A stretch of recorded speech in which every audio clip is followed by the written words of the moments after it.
Thank you very much, and I'm going to take just a minute or two to introduce and then hand off to Karen for the first part of our talk.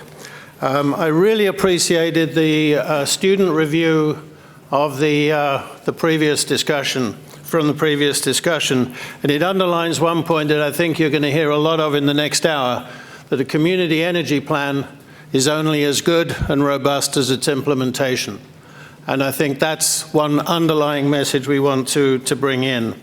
The other thing we want to make very clear is the opportunity presented by community energy plans, well beyond the climate emergency, but also in terms of business, prestige, community cohesion, and many other aspects. So we're going to take quite a bit of time on that. And before we sort of move into what the more formal presentation, I want to make us maybe just reflect a little bit on what is our region. We have a near neighbor. I just drove through it this morning, coming up from Toledo, which is Detroit.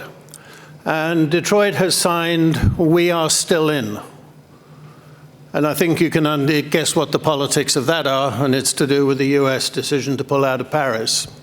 And we've also got some very strong dialogues going on between at least one Canadian university and one major academic institution in Dearborn, Michigan, on exactly this topic.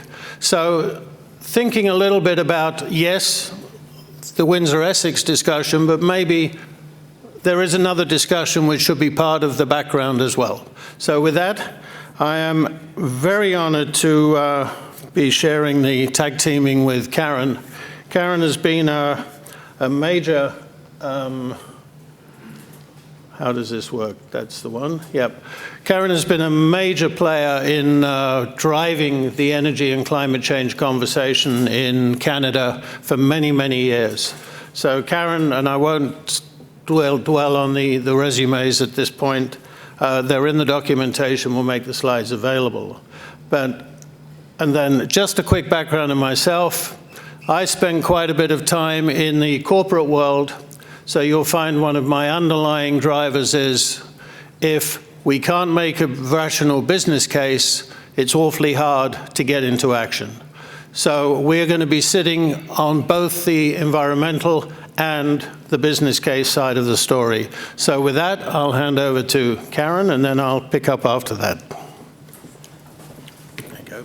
Thanks. Good morning. Thanks so much for inviting me to speak to you this morning. So we all know why we're here, the urgency to respond to climate change, both to adapt to it and to mitigate its impacts moving forward. There's another movement happening as well, alongside the need to change and respond to climate change. And there's an energy transition happening, absolutely being accelerated, and lots of urgency around it with climate change, but it has its own legs. And so that's what I want to talk to you a little bit about. And so what is an energy transition? It's a long-term structural change in an energy system. And we have had two major changes in Ontario. So they're not new, and we're in one right now, and there will probably be future ones that we can't even imagine or anticipate at this stage. So the question is not whether we're going to do this transition and move in the modern energy transition, but really the question is, are we going to be able to do it quickly enough to fend off the worst of climate change? And that's where the people in this room come into the conversation. So I wanted to talk about it, the energy transition from a historical perspective, a global perspective, and a local perspective. So I'll start with the historical one. And as I mentioned, Ontario has experienced two major energy transitions. Our first energy sources were very local. Early European settlers in Upper Canada relied on a pre-industrial system for their energy. So they burned wood to stay warm and to cook their food. The chemical energy stored in plants and animals that they ate gave them the strength they needed to survive in a new country, to cut wood, to build their homes, to farm the land. They harnessed the muscle power of animals to lighten their load. And during the 1800s, water mills began to pop up across Ontario to exploit the movement of water, to grind grain and to saw logs. And even the pattern of settlement across Ontario very much reflects where those local water mills were. The first energy transition in the mid-1800s was driven by steam and coal. And it propelled the first industrial age, which revolutionized the economy and also transportation. By the end of the 1800s, US coal and local steam engines powered most of Ontario's industrial growth, very locally based steam engines. But at the turn of the century, rising coal prices and frequent shortages of coal was threatening local prosperity in the young towns and cities in Ontario. And so local politicians and local boards of trade became increasingly concerned about energy security and the resilience of their community and their ability to grow. And so they started to turn their attention to an emerging new technology. In Canada, the first time the movement of water was used to produce electricity was at the Chaudière Falls in 1881, and the electricity was used to power streetlights and local mills in Ottawa. Very quickly, small local electricity companies were established throughout Ontario.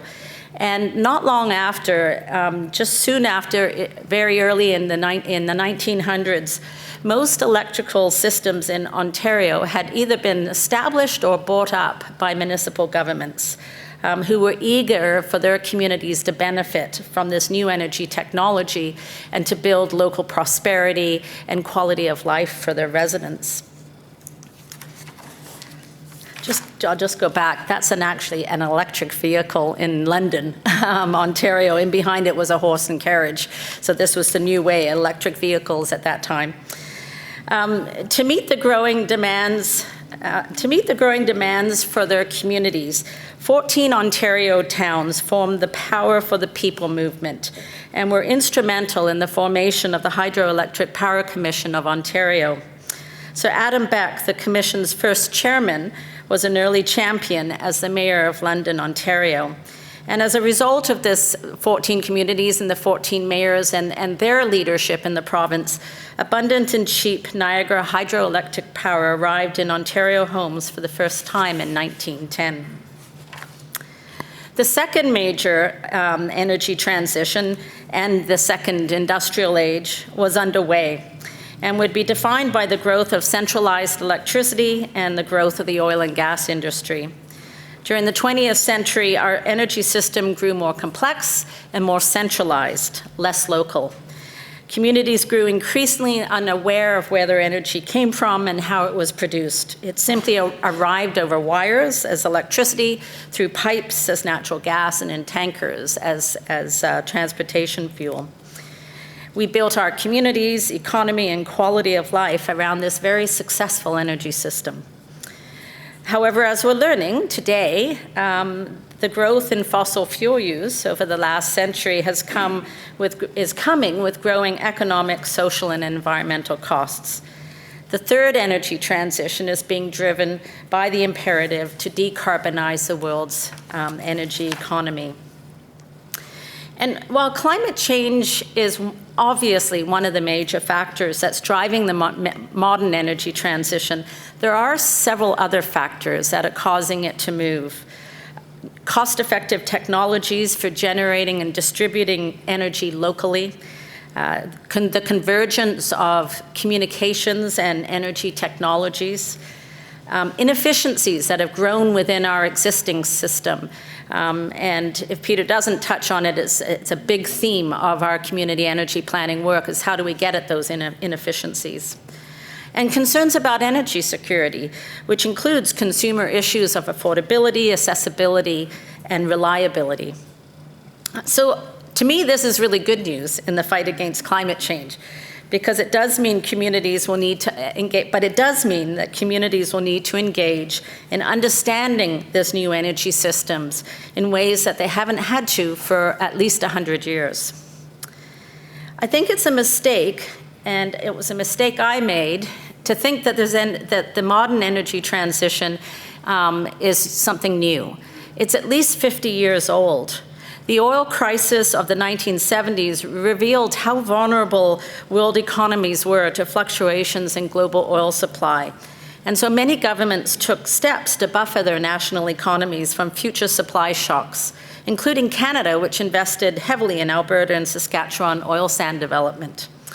In contrast, and out of complete necessity, countries with little or no domestic oil and gas turned to local and renewable energy solutions to secure their energy needs.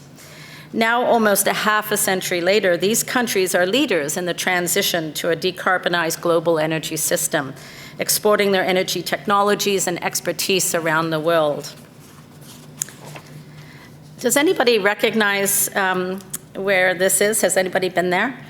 Lots of Canadians have been here. This is Iceland, and it's an outdoor spa that you can go to that's between their airport and Reykjavik.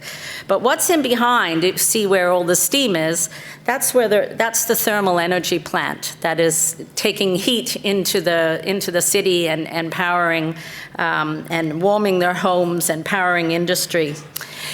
But yeah, so you think, well, that might not be a fair comparison to compare Canada to Iceland. It's got all these volcanoes and all this heat that's coming out of the ground.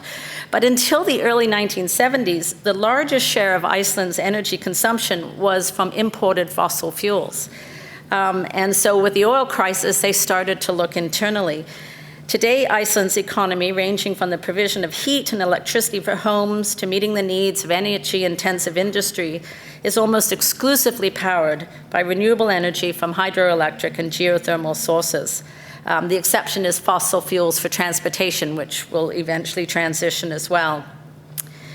So 2 lessons, if you look at their journey from the 1970s to today and how they transition their energy system, 2 things stand out, as they do in other countries who went down a similar path in the 1970s. Is 1, the important role of local government in leading the change, and 2nd, the importance of engaging community and community stakeholders. In Iceland, it started in the agricultural sector. It started with farmers looking to thermal energy to make their businesses more viable. It then led to partnerships with municipal government and then spread from there.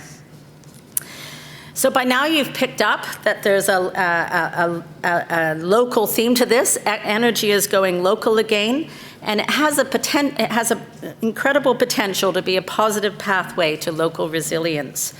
The dialogue that happens when you do a community energy plan builds trust and a solutions-based mindset. Engagement establishes cohesion and collaboration between municipalities, government, and the public. And we need that in this country more than ever. And I strongly feel the solution is going to come out of our communities. In Canada, we still are stuck in this highly polarized regional debate about energy supply. Have you kind of noticed that? It was pretty evident during the last election. On the one hand, you have the growth and expansion of renewables for domestic use, and on the other hand, oil sands, natural gas, and export pipelines. But the question that a community energy plan asks is, what about the other half of the energy equation in Canada? Where and how do we use energy? And so if I can use an analogy in Guelph, in my community, and it's a water analogy, if we needed more water to meet the needs of our growing community, we simply just dug another well, and we built some more reservoirs and more pipes for that. For years, we ignored the other side of the equation, where and how water was used in our community. And so once we set out to answer that question, by engaging our community and the community stakeholders in that, we quickly learned that conservation and efficiency would cost-effectively help us meet the demands of a growing population, much more so than spending more money on infrastructure. So granted, our energy system is much more complex than a municipal water system. But if we are going to understand where and how we use energy, that conversation starts in Canada's communities, whether they're urban, rural, remote, or First Nations, because that's where 60% of our energy is used in this country, and it's where more than half of greenhouse gases are emitted from. And this, as it happens, and you'll hear more from Peter on this, is where some of the more compelling solutions that can be found to improve the reliability, efficiency, and economic and environmental performance of Canada's energy system. Energy-conscious communities have the opportunity to make lasting change and build local resilience in a changing world. And a community energy plan is a tool to define your own path in this region. And as Peter started off to say, this isn't a technology issue. The technologies are there. We bring global best practice into community energy planning. It really is a leadership issue. It is to take that risk in light of all the other risks that we're facing, but to take the risk to act. And with that, I'll pass it over to Peter.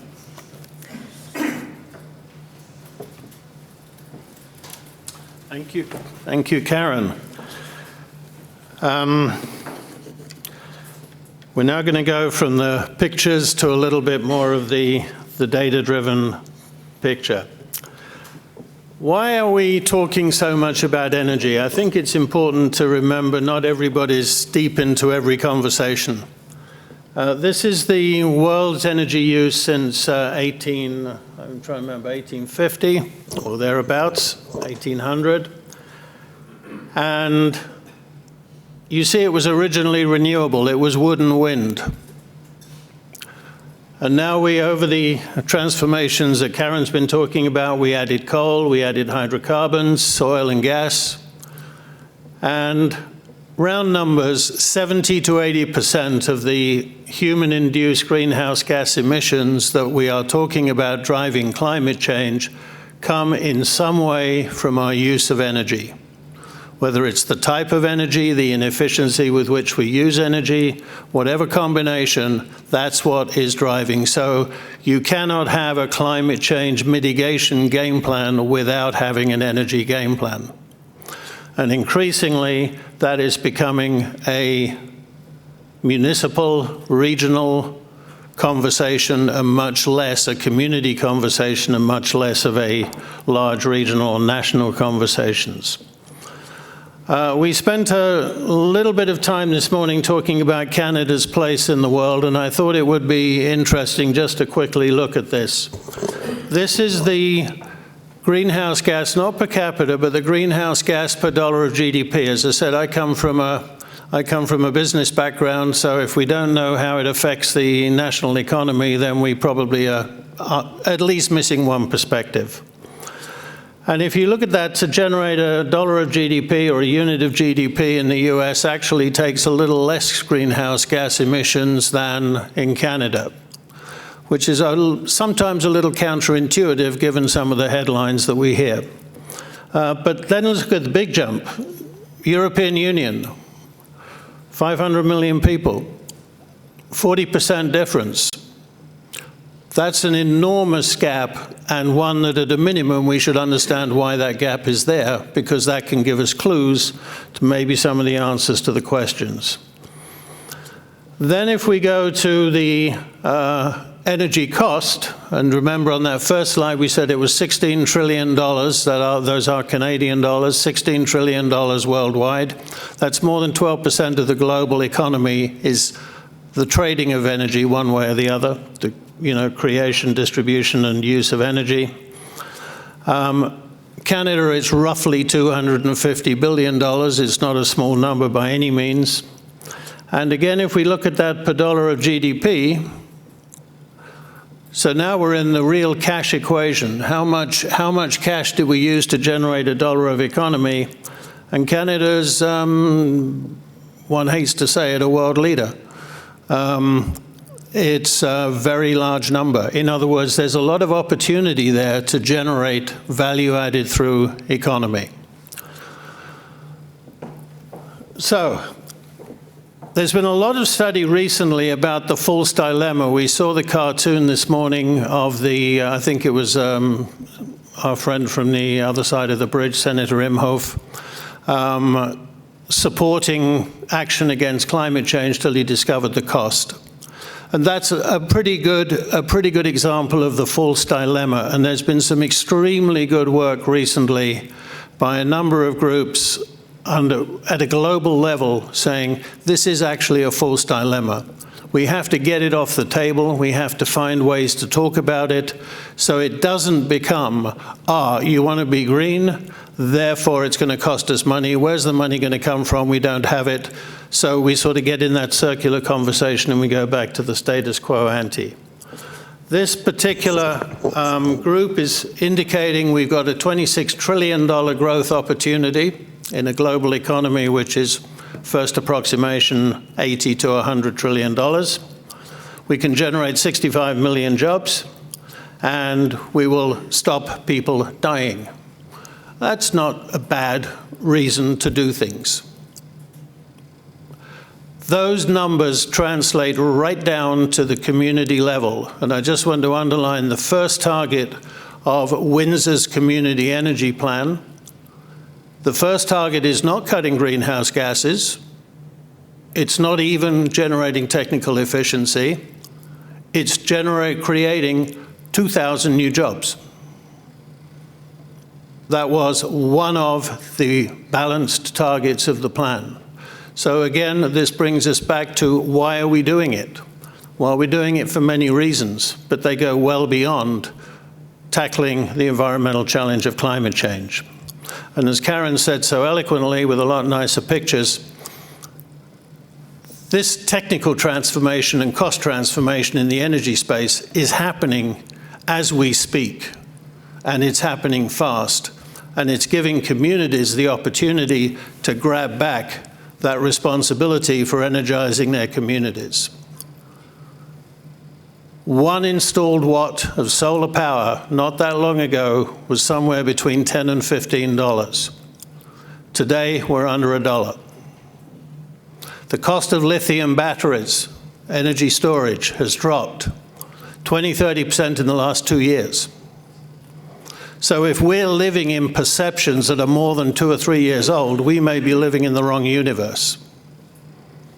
So another thing is update your data points. Make sure your data points are current. Wind power is cheaper than natural gas turbines. That's not intuitively a common dialogue, so make sure we're up to date. Why do communities care? Well, values and image is a good place to start. Avoiding the flooding, which Karina so eloquently costed this morning. And by the way, good mitigation plans make money even if you ignore the mitigation benefit, the adaptation benefit. So there's some interesting discussions there as well. But then go down the list. Investment in green jobs. Energy affordability. We're currently looking at the residential sector in Windsor itself. There's a lot of areas where energy affordability is a very important social factor. And that's true in any community.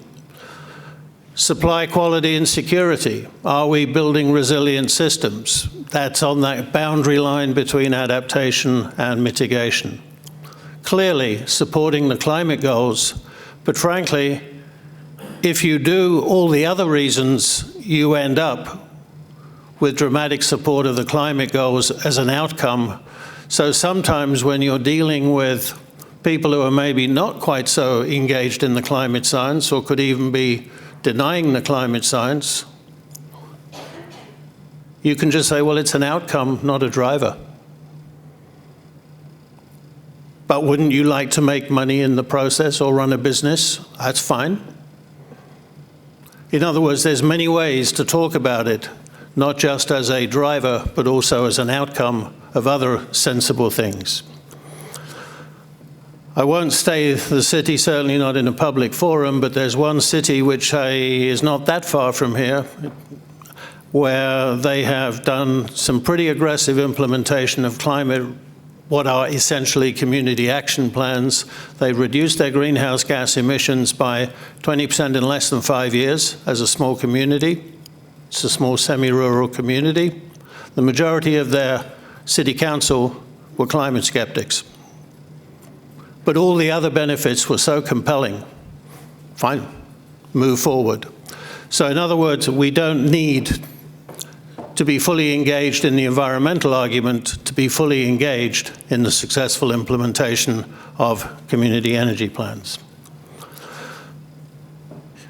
Karen and I have had quite a long experience of community energy planning from multiple dimensions, back to one of the very first ones in Canada, which was Guelph's somewhat breakthrough plan in the early 2000s. And over time, we've learned what makes it work. And this is a sort of a simple list of what makes it work. The planning team should be multidisciplinary. It should have Canadian and non-Canadian perspectives. It should fully understand global best practice. It should understand local planning dynamics. It should understand local policy. But it should also understand local business and local energy infrastructure. In other words, there are many things that should be on the team. Align very early on the strategic goals. Don't sort of let them emerge. Have a clear, boom, this is what we're trying to develop. Have a very structured process, both in engagement and analysis. As quickly as possible, make sure your community energy plan does not live on the box called sustainable plans that are optional. Make sure the community energy plan is part of the official plan, part of the secondary plans, part of the neighborhood plans. And at some point, work with the economic development and the Chamber of Commerce and make sure it's part of the business development and economic development plans. In other words, it should live in many other plans. Should be a community enterprise. We'll circle back on that. And as our student critique quite rightly pointed out this morning, a plan is only as good as the implementation. So when a community stands up and says we're going to be net zero by 2030, my next question is who, what, why, where, when, what's the game plan? And if you don't have a game plan, the vision is interesting but somewhat irrelevant. And live in the world of transformation. The energy world is transforming. We have transformational examples outside. Live in that world. Set the goals, but don't set the goals purely on climate. Set the goals on employment, set the goals on energy costs, set the goals on prestige. If Windsor, Essex becomes a global leader in community energy, I'm sure you'll find plenty of business opportunity in Southeast Michigan, other parts of Ontario, other parts of Canada, and we've only got to look at some very successful community examples, one of which is Denmark, Copenhagen, where 5 or 6 of the world's leading global multi-billion-dollar corporations in the energy space have their corporate headquarters. That would not have happened without the municipal transformation. So, in other words, set your goals up front, set them transformationally. On the climate change, we know what the number is. If by 2050 we're not looking at 80% less than where we are today, we're probably in the wrong space. In other words, we kind of know what the answer to that one is. And that's just driven by the science. Then make sure we align on the other numbers. This is an example of a multidisciplinary team. I won't go through it in detail, but it sort of has the big block diagrams. There will obviously be some form of political decision, but then there's going to be a community task force which will be part of the guidance, the evolution of the plan. There will be the community at large, and then within what we broadly call our project working team, we need urban planners, we need economic development, we need the incumbent utilities. We can't do this without the current natural gas, electricity, and water utilities as part of our conversation. But then we also need to bring in perspectives that can reach out into what is really going on around the world and bringing a global best practice. But at the end of the day, it's got to be one team under one community conversation. But it is not the sustainability department. It's not the environmental association. It is the entire community. We are intuitively wired to develop plans based on what we can see tomorrow, based on what we experienced yesterday. We generally live in that right-hand box. We live in the world of the standard plan. We can't do that because, or that's too challenging because. Occasionally you get very successful examples of the transformational approach that says, I'm not going to worry about tomorrow. I'm going to invent the future. I'm going to set that invented future as the goal. And then I'm going to put in place the policy, practice, conversations, and cultures necessary to achieve that goal. One of the most, salient examples of that was Steve Jobs when he first introduced the Apple computer, literally out of a garage in Northern California. And somebody said to him, why are you doing this? And he says, because there will be a computer shop on every high street in the world. Then he proceeded to create a business which ended up with a computer shop on every high street in the world. In other words, he invented the answer and then built the game plan to get to the answer. We have to go into that space because we know the right-hand space doesn't work. We are living the right-hand space. We're living small victories in the individual battles, but we are not living the big victory in the big wars. So we need to move our thinking to what's the transformational goal? 2, 3, 4, 5,000 jobs. 80% greenhouse gas reductions, energy costs 1/2 to 1/4 of what they are today. We need to invent the big goals and then set in stream all the game plans to get there. We were having a very interesting conversation on the side before this where I said if you set the goals too small, you end up not generating enough benefit that it becomes actually an expensive journey. If you set the goals big, the journey gets cheaper. There's a paradox in there we have to learn to be comfortable with. Okay, this is the next 3-hour tutorial.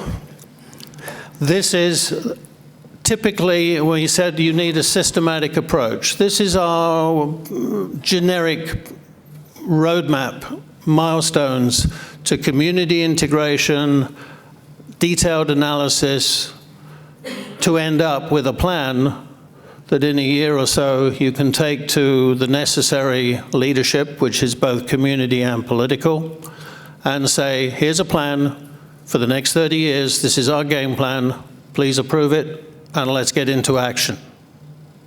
In other words, it doesn't happen by accident, and I think that's one of the most important messages here. And if you just took this is the easy version. The easy version is, on the analytical side, have reliable numbers, make sure they're good. We model every single property in every single community. We make sure we have neighborhoods defined. We've got economic, environmental, and technical discussions. So we analyze, simulate, recommend. So we are supported with robust analysis.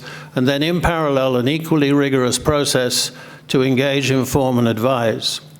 Ultimately, those come together, you finalize, decide, and then you get into action the following Monday. You don't spend 3 years saying, I wonder if we've got a good plan. Once it's approved, you get to Monday and you get into action, the same as you would in any other business plan. It's very important to be able to simulate, because there's always the questions. Well, what if we can't move quickly enough? What if we can't retrofit enough of the homes? What if it takes us a little longer to put in place some energy infrastructure? What if industry doesn't emerge the way we think it's going to emerge? So it's absolutely essential to have an analytically robust simulation. And again, the simple version here is make sure your tool set allows you to look at individual neighborhoods, individual communities, the region as a whole, under various simulation, long before you make any recommendations.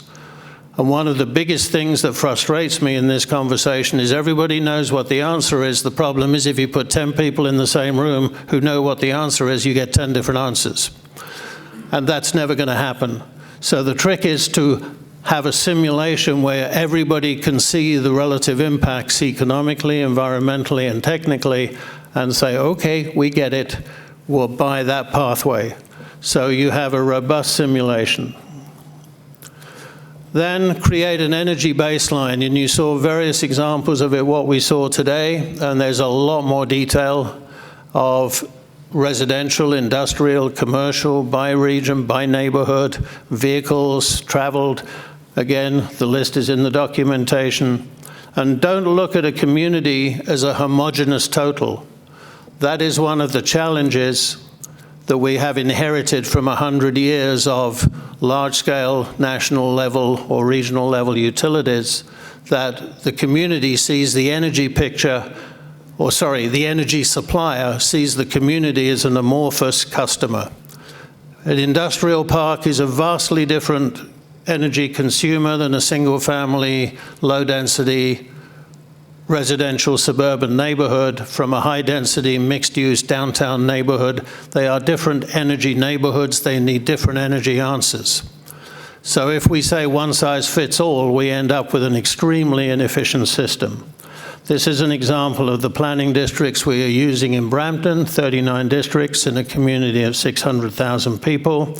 This is Oakville, which has a not totally different population from the county of Essex. I think we got 20 neighborhoods. This is the neighborhoods we chose in Windsor, I think also 20 neighborhoods. And that allows us to map energy use by homes, by industry. So now we can really get pictures as to where the concentrations are, and we can do them year by year, using the official plan as the basis out through 2040, 2050, and we can make nice little movies of, well, how does the heat requirement evolve? How does, in other words, we can really begin to get our heads around what are the pieces of the puzzle. These are the greenhouse gas emissions. Well, obviously, if I want to reduce the greenhouse gas emissions of Windsor, I'm going to do a different thing in a white area than I will in a dark gray area. The game plan will be different, because the neighborhoods are different. Then you've seen various versions of this slide this morning. We're sitting on about $840, $850 million of energy in Windsor. In Essex, our back of the envelope estimate, we're sitting on probably about $500 million worth of energy in the county. And somewhere between 70 and 80% of that money leaves the community. So long before we even think about efficiency, let's think about how can we repatriate some of that 80%, because then we don't have the same pressure on property taxes. We are creating local value added. People have got money in their pocket to go to local restaurants and go shopping. In other words, it's kind of crazy that we have this huge amount of money in a relatively small city leaving the boundary, and none of us are saying, couldn't we keep some of that at home? Your plan allows you to look at how you can recycle some of that money. Then really understand the future risks. There are many of them. You've seen various versions of this. We're looking at risks anywhere between 150 and 300% over the next 20, 30 years. And these will have massive economic and social impacts on the community. Then understand the losses. And this is one where you see that the light-colored area in each of the segments there. That's the energy we pay for but we don't use.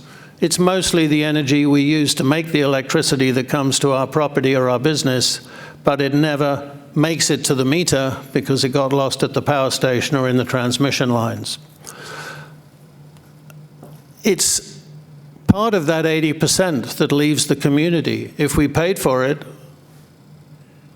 but we didn't get it, let's work out how we can get some of it.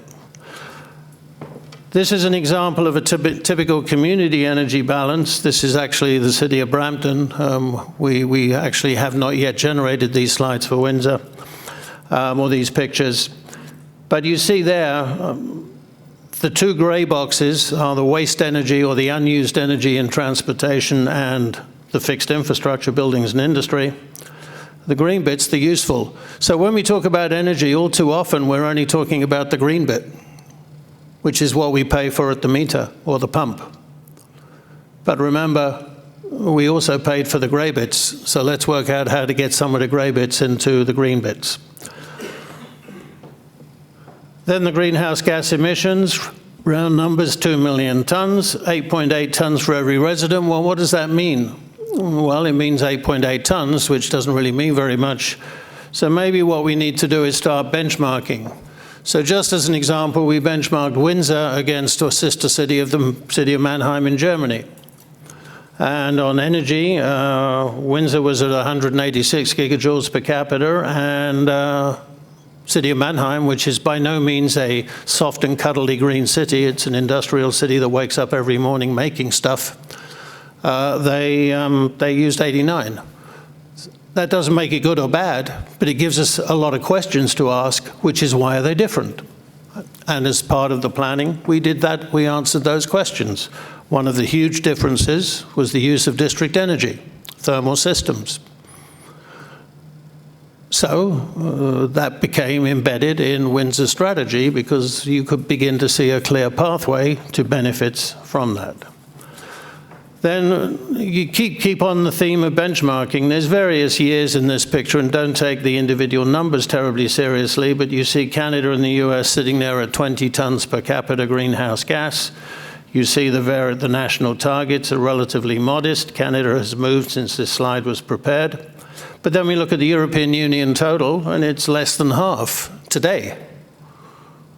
And there's plenty of chunks of the European Union which have a very similar climate to Windsor. So let's go look at what they're doing and understand it. And again, don't treat this as good or bad, it's just data.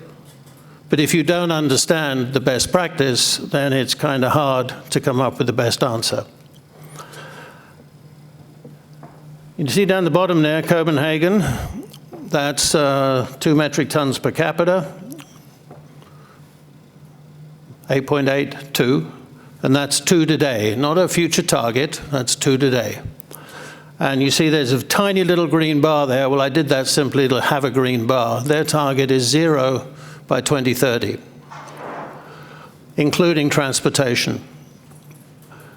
Now, if they weren't at 2 today, you might not believe that 2030, but the fact they are where they are today, and I did a comparison with Toledo, Ohio, and Copenhagen in 1960, and in 1960, Copenhagen and Toledo, Ohio had very similar energy densities.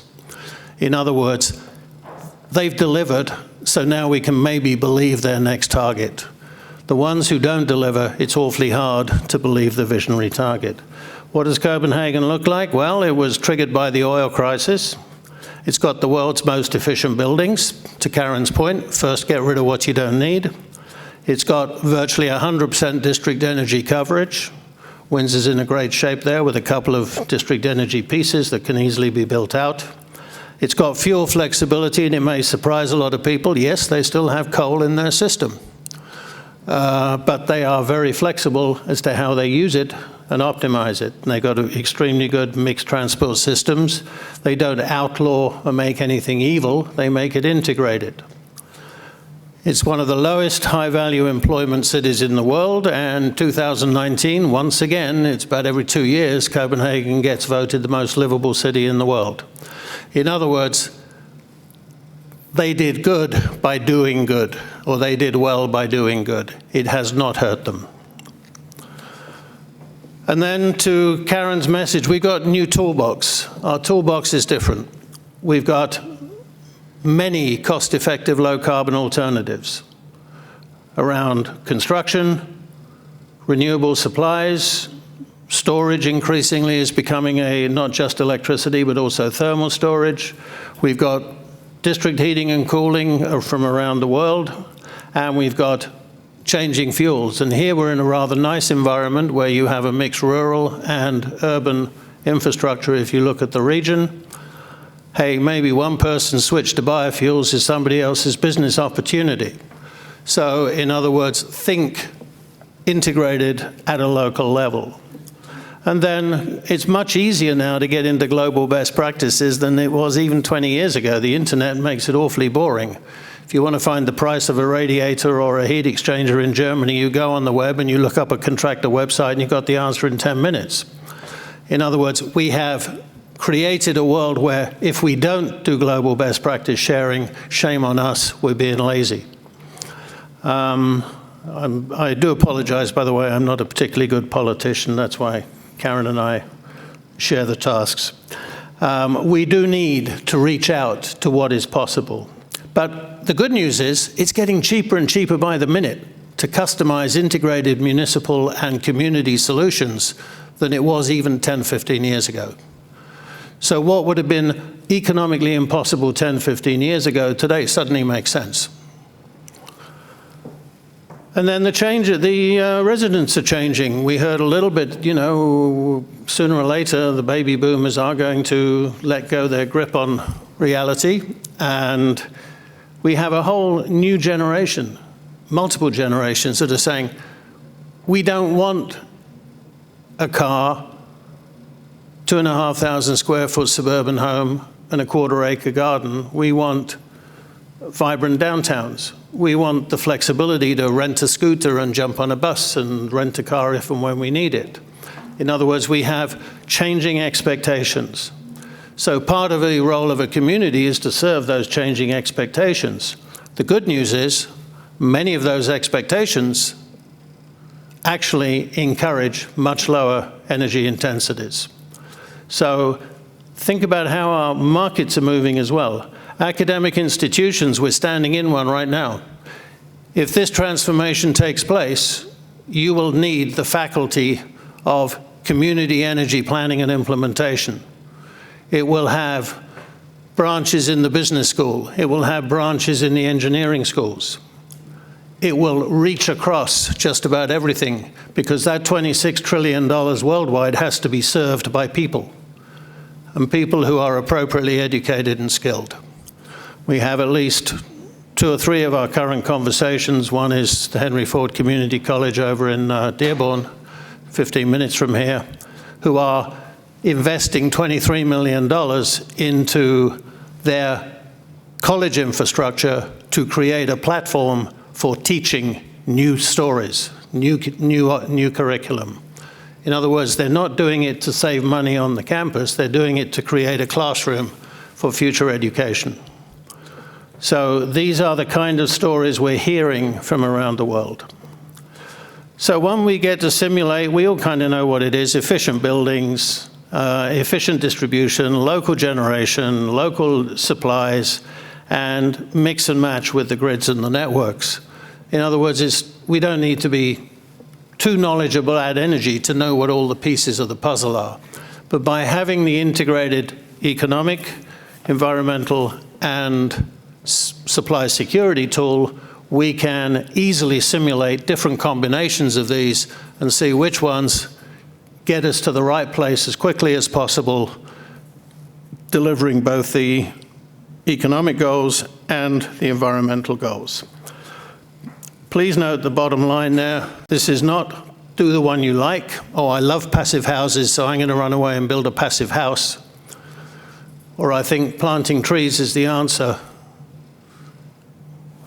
I can speak with personal opinion there. My wife has been tree planting projects now for over 20 years. It is a huge piece of the puzzle. It's not the puzzle. So part of the trick is make sure we prioritize our conversations and get away from opinions and start living with data. Because opinions will not get us where we need to go. Data will get us there. So this is a picture from Brampton. And they've gone through the simulations. They've come up with a game plan. And again, it's not a buffet. You don't do the ones you like and ignore the ones you don't. It's a action on parallel tracks. And it's the same list, and they've got them quantified. They've set a target of a 60% reduction in greenhouse gas, 50% by 2040, and then tracking to the Paris goal by 2050, or the Paris Climate Agreement. In the case of Windsor, going back, we generate, if Windsor delivers its CEP, we generate $12 billion of saving. Simple arithmetic, if we're working on a 10% internal rate of return and a zero cost of money, that means I can afford to spend $120 billion over 30 years and still deliver that rate of return. Now, putting the business models together to make that all happen is a challenge, but it's not that there's no resources. The resources are there because currently we're burning them or giving them to somebody else. The trick is stop burning them and bring them back home. And then we can afford to invest around them. So the bottom line is a robust CEP. First message is it must be a community enterprise, and it must live in the space of bringing back accountability for the energizing of a community to the community. In other words, it's back to the future. It's back to where we were in 1880, 1890.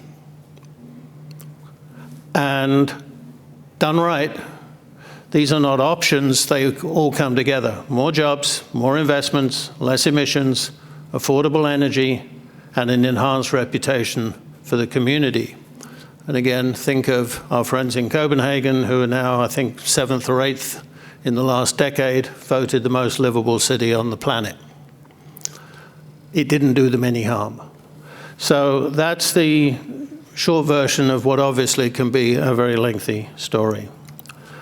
This afternoon, we decided it made sense to bring the workshop into one at this stage. And really, we've got two questions. One is, given the energy dollars that leave the community, what would be the impact of keeping them back home? So in the Windsor sense, that's somewhere in the range of $400 to $500 million a year, and in the Essex sense, that's $200 to $300 million a year. And then question two, what stakeholders do we need to make sure this doesn't become the sustainability plan that looks pretty, sits on the shelf and goes nowhere, but actually transforms the neighborhood in many, many ways. So with that, I will stop. And those of you who know me, this is a minor miracle.